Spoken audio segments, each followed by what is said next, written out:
Welcome to Heal the New Sex, where we discuss all things healing, self-love, and relationships. My name is Cynthia. Today I want to talk about 5 early red flags that will save you from heartbreak. If you're new here, I want to say welcome. And if you've been here for a while, I want to say, hey girl, hey.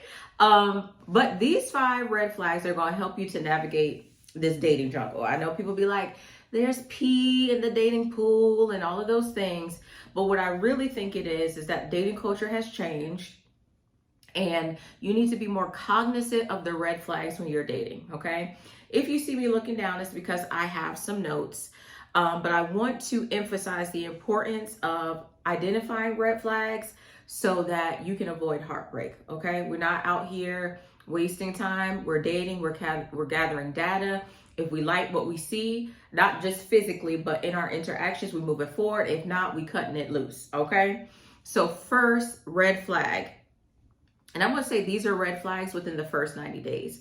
But number 1, excessive neediness and control, right? This is where you would see love bombing, but also this is where you would see trauma bonding, okay? Because some people bond based off of their trauma. He's telling you about his ex and how things didn't go well, and you talking to him about your ex, which is a no-no. No. We don't talk to nobody about our ex within the first 90 days, okay? Now, some people like to ask the question, what did you learn from your previous relationship? And that's fine, but be careful when he's trying to get a whole lot of information about your past because he may be trying to trauma bond with you, okay? So signs that somebody may be needy or controlling is that they may be demanding a lot of your time and attention, right? So this is a type of Tony Gaskins talked about this. He talked about when he first met his wife. Now I watch his videos, y'all. So if you hear me referencing him a lot, it's because I watch his videos. Okay, he's an OG in this space, and we gon' acknowledge him, right? But he talked about that he was controlling when he first met his wife and how he would be calling her, and if she didn't answer, he'd be like, "Why you ain't answer the phone?" And she dropped him. And you need to do the same too, because that is a red flag. Okay. They may they may engage in constant texting, jealousy. They may try to remove you from your family and friends. One of my girlfriends was dating a guy, and they're older, right? They're older, and her children are grown. Her children are my age, and he had an issue with her wanting to spend time with her children. Okay. That's needy and controlling behavior. In the first 90 days, you guys are establishing a friendship. So there should be no neediness, and he shouldn't be coming in your life trying to control you, okay? The only thing that should be happening during this time is that you guys set aside time to get to know each other and spend time with each other. But your life shouldn't be changing because he's in your life. He should not feel like he is the center of your life, and he should not be demanding to be the center of your life, okay? Red flag number 2, lack of empathy and respect. Often in these internet streets, dating streets, relationship streets, marriage streets, we hear about how men need respect. Women do too. Okay, you need to be respected too. And so he should be able to demonstrate empathy as it relates to the things that you share with him. He shouldn't minimize who you are, minimize the things that you are interested in. In my video, I think 10 things I would never do again. One of the things I mentioned is that I would not date a man who is not happy for me. If he's not happy for me for the things that I'm accomplishing, that means that he's not empathetic, okay? And that means he's not respecting the things that bring me joy. Something else to keep in mind is there should be healthy communication in relationship that in this dating period. He shouldn't be calling you names. Can we say that you also need to be mindful of when he's joking with you? Because some men are joking, but they're really serious, okay? So also be mindful of how he jokes with you. If he jokes with you and it hurts your feelings and you correct it and he's like, girl, stop being sensitive, red flag. And if you tolerate it, it's going to continue, okay? So be mindful of that. Don't allow him to minimize who you are. Don't allow him to engage in joking that hurts your feelings, all right? Don't let no man be in your face about some, girl, you just sensitive. You just no, sugar. Women are created differently. And so any man who's going to be with you, who's interested in getting to know you, when you check him, he's going to be quick to apologize, okay? So any man that tries to rationalize how he's treating you in a disrespectful and unkind way, run, okay? Because it's only going to get worse the longer you stay in that dating situation and if it moves into relationship. You need a man who's sensitive and understanding to your needs, to your wants, and to who you are as a woman. Even this, Valentine's Day. Let me go ahead and talk. Let me put a pin in the red flags and let's talk about Valentine's Day. I was on Facebook and a man was like, is Valentine's Day really serious to women? And then he said, hashtag abolish consumerism. Sir, if you ain't got no play, just say that. Let me start there. I know it's petty. Go ahead.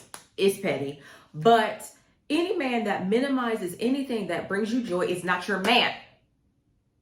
And there was a man in the comments, he said, listen, I don't care for Valentine's Day, but if it makes my girl feel good and she gonna make me feel good in return, I'm gonna give her what she wants for Valentine's Day. That's the type of love and dating experience you want to find you. Do not let these men minimize the things that are important to you. If flowers are important to you, then get a man who gonna get you some flowers, okay? He gonna put his Amex Platinum down with the flower people. Give my baby flowers every Wednesday when she off at 12 noon. Do not let that man minimize treating you the way you want to be treated, okay? Okay, if you need date nights, you need date night. Man, well, we just can't chill at the house because we can't. Red flag number 3. That must have been a bonus. Red flag number 3. Dishonesty and inconsistency. Why are you lying, Craig? If he's not honest about who now I've done a few videos about things that we don't need to talk about in order to build a healthy relationship. I'm not talking about that. But I'm talking about if he is withholding information that would impact the foundation of your relationship, then you need to let him go. And if he's inconsistent in his communication, if he's making promises but he doesn't keep them. I'm going to take you out on Friday at 3 p.m., because the food trucks are at the park and it's Friday at 2:30 and you try to reach out to him, but he doesn't contact you back. Red flag. Okay. Let me see. He may be evasive about where he is when you ask him questions.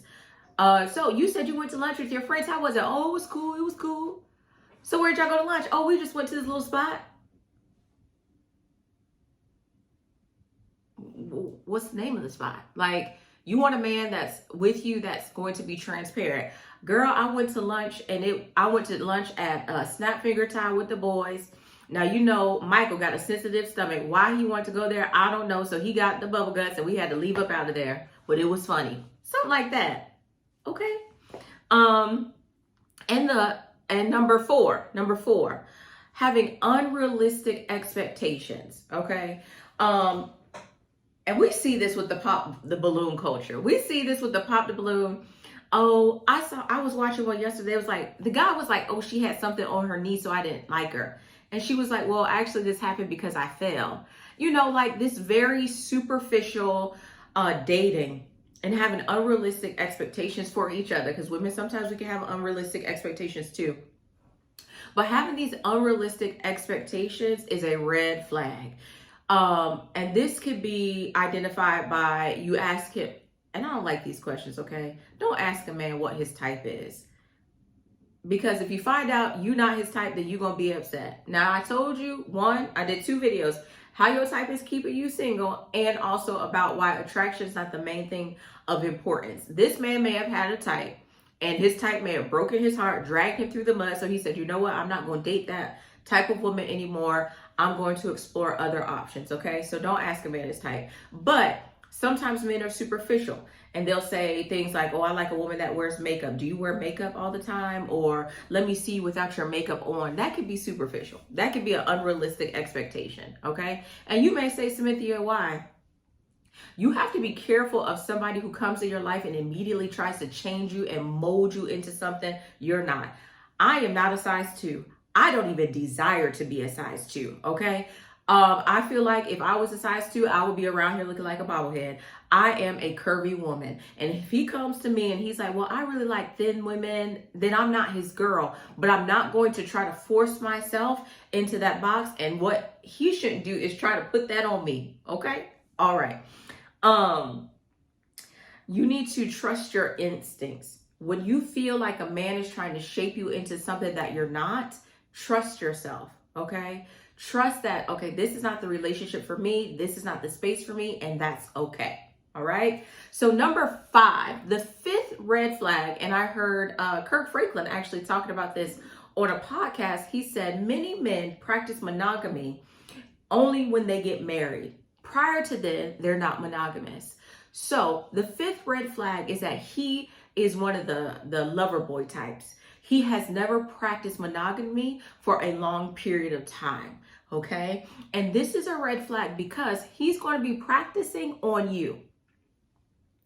And unless you're strong and you okay with that, it may not be a red flag. But for me, it's a red flag because I need to know, what did you learn with the other behavior of you not being monogamous that you're going to be able to be monogamy here? Can he verbalize the benefits of being in a monogamous relationship? Can he verbalize how he intends not to be spreading himself? What is that? Wide and thin? I don't know. Low and high? I don't know. Okay.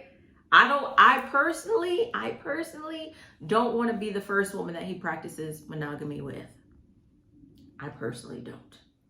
Okay. All right. So I hope you enjoyed this video. I would love to hear from you below. Tell me, what is a red flag in dating for you? Okay. Like Cynthia, if I see this, I'm running. I'm putting my track shoes on and I'm out of there.